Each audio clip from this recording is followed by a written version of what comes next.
How has your relationship with capacity and energy and the seasons of life really changed how you lead and build your business today? So I used to think the busier you are, the more productive you are, the more successful you'll be. And what I'm finding now is that no, sometimes you need to take that break. You need to unplug in order to move forward. And I think that, the changes, the seasons in your life, you are going to find your boundaries change, your results that you want, right? What you're going after Exactly. are going to change.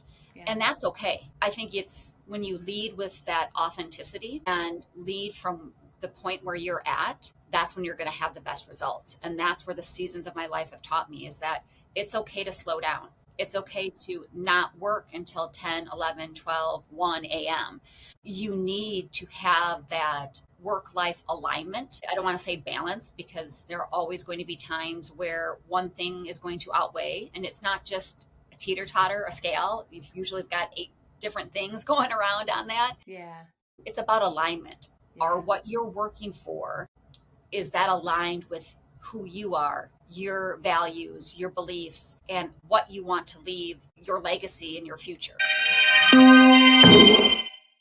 Hello, my extraordinary women friends. Today's conversation sits right at the heart of what I'm seeing across so many established women leaders right now. It's a season where old models of success are being questioned, a season where pace and capacity and meaning are taking center stage, and where leadership is no longer about pushing harder, but listening more deeply. I'm joined by Erica Gifford Mills, an international speaker, an award winning author, a leadership coach, and the founder of Balanced Symmetry and the International Women's Speaker Summit. Erica is a woman who has lived leadership from the inside out. She has known success, reinvention, and profound loss, and her work reflects what happens when leadership is shaped not just by achievement, but by lived truth. In this conversation, we explore how loss reshapes leadership, how women are redefining visibility after life changes them, and what it means to lead with rooted presence rather than pressure. We talk about capacity and seasons and intuition and the courage it takes to release how business should work in order to lead in a way that feels honest and sustainable. This is a conversation about rooted leadership, embodied decision making, and legacy. If you're in a season of refinement or recalibration, this one is for you. Let's meet Erica Gifford Mills. Well, Erica, welcome to Extraordinary Women Radio. I am thrilled to have you here today. I think this is going to be a really important episode for us to really kick off this year and start to look at how we're running businesses that are different, how we're really paying attention to how we want to operate in our businesses. And I Yes. think your story is a really good story for the importance of why we do things differently and why we want to do things differently. So I'm thrilled to have you here. Thank you. It's an honor to be here. Yeah, yeah. So you've lived through some great success, and also through some profound loss. Can Yes. you share some of your story? Kind of bring us into the world of the story that we're going to be talking about today. Yeah. I want to talk about the parts of my journey that we always don't always see on social media. That those Mhm. in between moments, the times Yeah, when life shifts, when grief yeah, enters the room, when you're yeah, forced to really ask, who am I now? And, I'll share that how losing my son really reshaped everything, how I led, how I speak, how I decide what matters, and about rebuilding a life and a business from a place of truth instead of performance, and yeah, why visibility stopped being about being seen and started being about making meaning. And it was really hard. It's about the courage, not the big loud kind of courage, but the quiet choice to get up and keep going. And I think that matters to your listeners is because many women listening are holding more than they let on. They're strong on the outside, but questioning themselves on the inside. And they may be leading, but oh my gosh, are we tired? Right. yeah, And I think we've all been through things that haven't fully been named yet. And my hope is that your listeners will feel seen, that they'll really realize that they don't have to have it all figured out to be powerful or worthy. And I feel like my story, if it does anything, is it reminds them that they're not behind, they're not broken, and they're not alone. Because the biggest shift comes from hearing someone say, me too. And it's not a comparison, me too. It's not a one-upping. It's a, okay, you've been there too. All right. It's a breath. It's like a breath of it's relief, permission. right? Yeah, it's the permission to say, I'm not okay, but I think I will be, but it might take time. I so agree. I know, what did loss teach you about leadership that success never could? I think loss stripped leadership down to its essence. Success had taught me how to perform, how to produce, how to push forward. Yeah. But loss taught me how to be. It taught me humility, the kind that comes from realizing you don't actually have control. And, I'm a control freak. I will admit it. But it taught me compassion that isn't the theoretical kind or the polite kind, but embodied. I would say the kind that sits with discomfort instead of trying to fix it. I would also say that grief softened my edges. But it made me more resolved, right? It strengthened my resolve. I no longer led from urgency or ego. I tend to lead from presence, from listening more than speaking, and from understanding that sometimes really the most powerful thing a leader can do is create space for pain, for truth, for mistakes, for humanity. And I think that loss showed me that leadership isn't about holding everything together. It's about being willing to stand fully present when things fall apart and let others do the same. Yeah. So I so agree with this. Last year I did a lot of conversations with a lot of women entrepreneurs. I spoke to hundreds of women entrepreneurs last year. And what I was hearing was that they were really questioning the pace and the pressure of traditional business models. And their wisdom was saying, this is not sustainable. This is not the pathway that I really want to be on. And if I'm really, truly, fully living my life out, the way I like to live my life, I can't break myself down and tear myself down.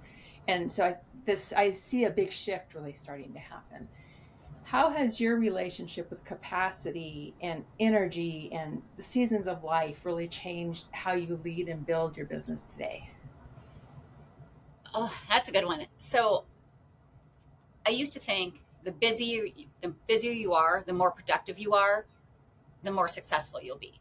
And what I'm finding now is that no, sometimes you need to take that break. You need to unplug in order to move forward. And I think that, the changes, the seasons in your life, you are going to find your boundaries change. Your results that you want, right, what you're going after are going to change. And that's okay. I think it's when you lead with that authenticity and lead from the point where you're at, that's when you're going to have the best results. And that's where the seasons of my life have taught me, is that it's okay to slow down. It's okay to not work until 10, 11, 12, 1 a.m. You need to have that work-life alignment. I don't want to say balance, because there are always going to be times where one thing is going to outweigh, and it's not just a teeter-totter, a scale. You've usually got 8 different things going around on that. It's about alignment. Or what you're working for, is that aligned with who you are, your values, your beliefs, and what you want to leave your legacy and your future. One of the things I know is that we, as entrepreneurs, we often should on ourselves, right? Yes. We should be doing this. We should be doing that. How did you release the shoulds in your business through all of this? Oh, yeah. The shoulda, coulda, wouldas. Yes. Because it is, hindsight is always 20/20, and you can see how you would have done something better. Oh, if I should have done that, if I would have done that. I still do that. I'm not going to lie. Of course, I still do that. But I look at it as an opportunity to be better next time. Mm-hmm. Is Yeah. is let go of the mistakes. Yeah. If I've learned from them, then the mistake was okay. And But it's the you ones have, that we keep doing over and over again that yes, catch us. yeah, and it's part of the learning process. So if you don't learn from them, then that's bad, right? And if Right. you're doing the same thing, isn't that the definition of insanity? You do the same thing over and over again and Yeah. expect different results. But I've let go of giving myself punishment for that. I'm giving myself space and grace to say, I didn't know what I didn't know, and now I Mm-hmm. do, and let's Mm-hmm. learn from that. Yeah. Yeah. So how long ago was it that you lost your son, Erica? September 9th of 2024. Okay, so not very long ago. No, no. And can you talk a little bit about the journey of recovery and healing? I mean, you never heal from losing a child, Yeah, obviously, but it's like the awakening that came out of that. Like, what was that journey like for you? I mean, I know yeah, I have some other friends that have gone through that similar sort of thing. Just talk to the grief a little bit. yeah. I mean, so I was just finishing my breast cancer journey Mm-hmm. when this happened, and Mm-hmm. I never thought, why did I get cancer? That never questioned my mind. It happens. People get sick. But when I lost my son, all of a sudden I had the realization, well, that's why I got cancer. And I say that Mm-hmm. because if I wouldn't have had cancer before my son passed, I probably wouldn't be here today, because having cancer taught me to allow myself to be helped, to accept help, to the point where I was comfortable asking for help when my Yeah. son when my son passed. And Yeah. so I don't know that I would have done that um, when at that point in time. So it was a blessing to get cancer because it still made me be here today. Mm-hmm. Because my son, he's my only son. I wasn't supposed to be able to have him, Mm-hmm. and he was my life. He was my world. And so when he died, 24 years old, it's heartbreaking. Totally. Um, he was my best friend. He still is my best friend. And you think about all the things that are going to happen in the future, right? Oh, he's going to get Mm-hmm. married. He's going to have kids. He's going to be this beautiful life. And when that all falls apart, you start wondering, what did I do wrong? Where did I miss any of the signs? Because he took his own life. Where, Okay. what happened that I didn't see? Okay. And you question everything.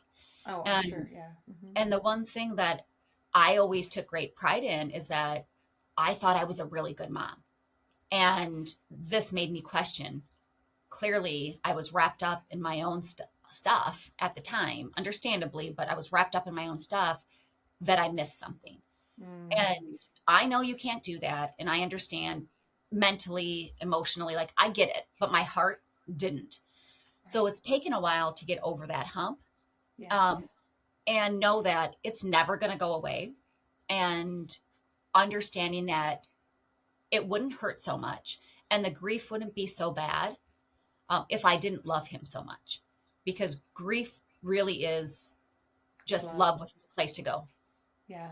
Yeah. And Oh, so that's where that really taught me that. yeah. And holding space for myself, allowing myself to have joy in my life, and when things go well, wanting to celebrate and not feeling bad, but Right. also to have days where it's just raw. Yeah. Yeah. Absolutely. And giving yourself that permission to do that. Exactly. And that's part of building a business that gives you the space to do that. Because if we don't give ourselves space to take care of ourselves as life happens around us in our business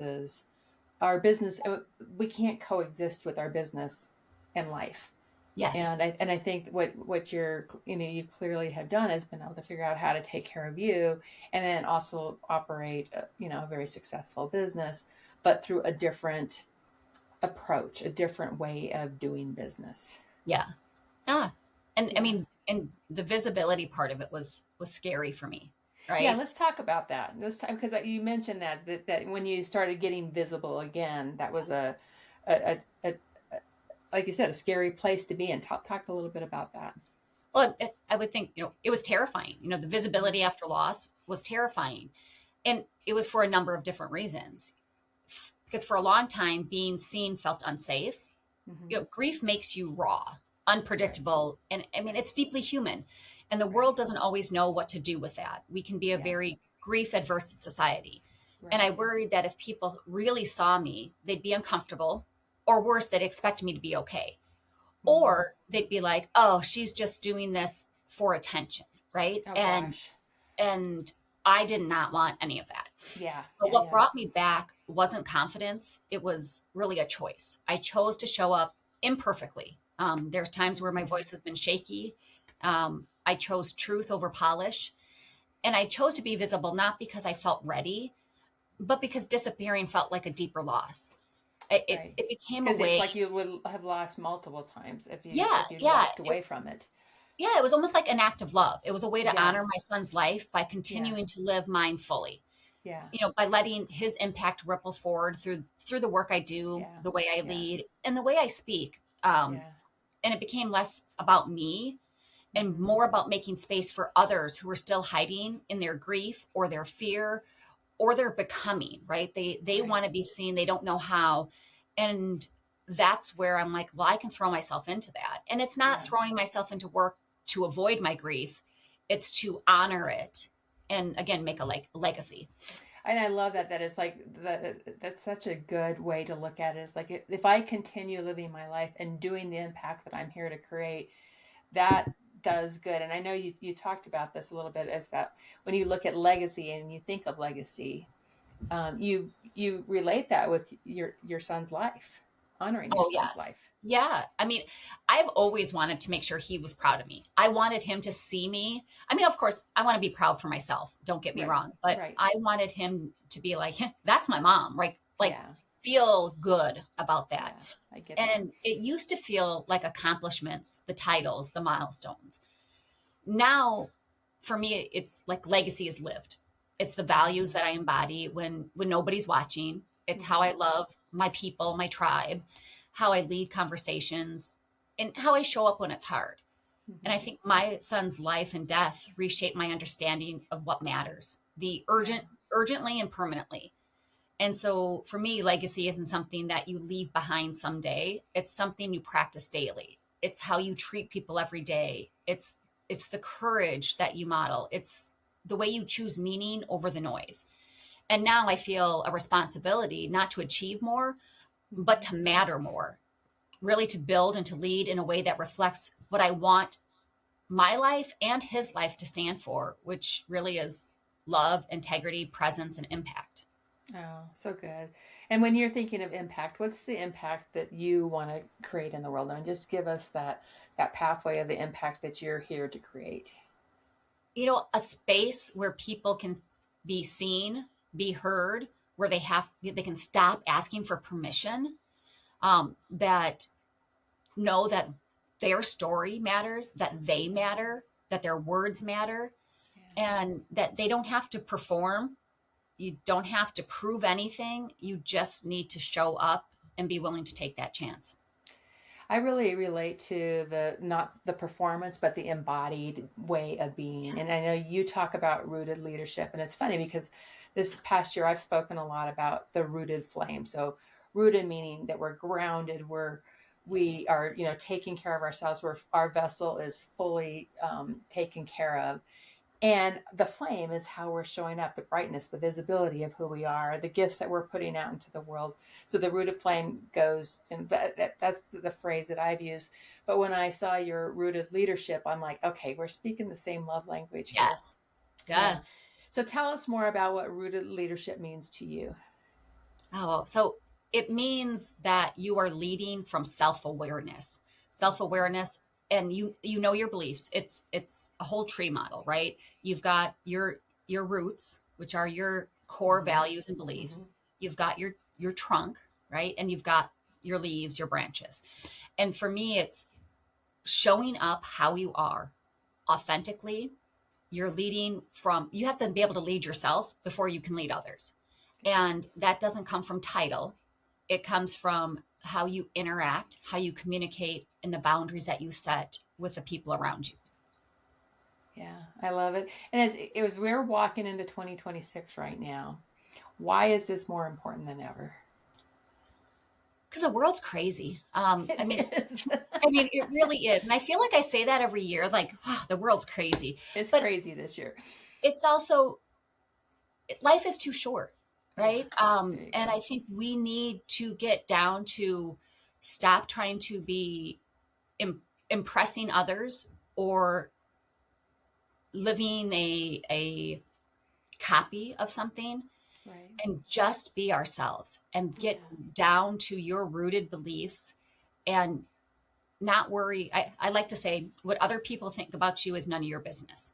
Yeah. If you are happy with what you're doing and you aren't hurting other people, then it doesn't matter what they think. Yeah. Go do it and do it for you. And I think you'll find the rooted connections there too. When you do that, people feel that and they know that this person is being authentic and real. And so that is in itself a motion of deep connectedness to the people that you're supposed to connect with, because we're not supposed to connect with everyone. Yeah. But the people that we're meant to impact and help, they're the ones that are going to feel you being grounded and rooted. Yep. And if the vibe in the room isn't the right vibe, then that's not your room. Those aren't your people. And that's okay. You just need to find your people. Yeah. Yeah. So how do you personally listen for the truth in your body when making decisions, for your business, for your life? How do you listen? Yeah. I like to call it my internal GPS, intuition, right? But you think about it, you feel, those tingles on the back of your neck, the butterflies in your stomach, that if you're going to go after something, it should scare you a little bit. It should excite you, but it should scare you a little bit, because not everything's easy. So I try to listen to those. I try to listen to, how does it make me feel? A good question I usually tell some of my clients is, what brings you joy? What brings you fulfillment? Right. How does that make you feel? Like when you're doing your SMART goals, everybody knows in the business, the corporate world, you've got SMART goals. Mm-hmm. I take a different spin on them. Still those standard SMART goals, but is it special? Is it memorable? Is it authentic? Is it rewarding? Is it true to you? Because those are the things that you feel. It's not just about wanting and achieving. It's, how am I going to feel when I get this, when I achieve this? I love that. So for the woman who is feeling called to lead differently in this season, what's the most important permission she needs to give herself right now? Is that she never lacked permission to begin with. I'd say you're not broken for feeling afraid, right? Fear is normal when you're standing on the edge of that growth. And most women don't lack that capability. Mm-hmm. They think they lack permission. But the truth is, it's permission rarely arrives before action. And it's courage usually shows up after you take that first step, right? Not before. Right. So you be afraid and do it anyways. Yeah. And you don't have to need to feel ready. You don't have to have it all figured out. I get it. You don't have to be perfect. No. You just have to be you. Louder, tougher. Yeah. You don't have to be more polished, that perfect. Yeah. Because nobody actually even likes polished. No, people, if you're perfect, right? Mm-hmm. If you go up on a stage and you have every line totally rehearsed, you kind of sound like a robot. Yeah, and you sound like, almost without intending to, condescending or speaking down to people. When you go up on a stage in front of a meeting or wherever you're at, wherever you're leading, when people see, they don't want you to fail. People don't go, oh, I hope she falls down. Nobody wants that. No. They want you to succeed. So you just need to be willing. You need to take up space. It's not about overpowering a room. It's about honoring the call that you feel. And I think when people understand that and they know that their voice matters because of who you are, not because of how fearless you appear. or how perfect you appear. Right. And, the world, stepping into 2026, as you said, the world doesn't need any of us to be smaller, quieter, or waiting. We need to be present and forget the permission. Yeah, I love that. I love it a lot. So you're the founder of the International Women's Speaker Summit. Yes. Tell us a little bit about that. Well, I'm really, honestly, super excited for this event. It's going to be on May 16th in Phoenix, Arizona. It's a whole movement. I'm not even going to say it's an event. It's a whole I love movement. it. My mastermind is called the Movement Maker, so I'm all into movements. Yes. So I say, like, everything begins with a single decision to lead like a woman. Right. And then what happens is the journey starts inside of a Women of Influence Accelerator. It's a high-level 6-week virtual speaker training, and it's designed to prepare women to rise, refine their message, and own the stage with clarity and confidence. And that's where, voices were going to be strengthened, stories sharpened, and those leaders step into the truth of their influence. Yeah. And then from there, they're going to ascend to a global spotlight at the International Women's Speakers Summit, as I said, May 16th in Phoenix, Arizona. And the stage is really where women from around the world gather to rise, speak, and claim their power publicly. Yeah. So as these women grow in visibility and impact, the journey ends in a red carpet recognition dinner. It's going to celebrate and honor those who chose to rise, lead, and use their voices to create meaningful change. So essentially, all together, it's the accelerators preparing you, the summit is elevating you, and the red carpet dinner recognizes and honors our speakers. Beautiful, beautiful, yeah. Beautiful. So where can people learn more about you and your business, Erica? So if you want to learn more about the International Women Speakers Summit, go to International Women Speakers with an S summit.com/offers. And that will take you to how you can get involved with the event and the training and everything. If you'd like to find out more specifically about my business balance symmetry and the speaking that I will be doing on various stages, you can go to balancedSymmetry.com. That's BALANCEDSYMMETREE.com. So a tree, TREE. And you can see all the information. You can learn more about my podcast, my books, and just general information. Awesome. And we'll put those links in the show notes as well. Perfect. The final question I always close with is, what are 3 pearls of wisdom you'd like to leave with us today? Oh, pearls of wisdom. And I think I've said it a couple times throughout the show, but be you, be yourself, be authentic. An original is much better than a copy.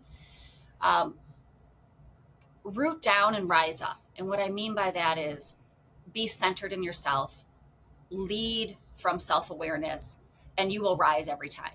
Absolutely. And there's the rooted flame. Yes. And I'd say last is, something I actually just said to somebody, my dad used to say it to me, is don't be a lady, be a legend. And what he meant by that is you don't have to be kind and quiet, the old-fashioned lady term. Be a legend. Go out there and make your mark and just live it up, love it up, and love it up. I actually have that baseball hat. I love it. I love it. Erica, thank you so much. It's been a pleasure having this conversation with you today. And this is you're doing good things in the world. So keep shining your light.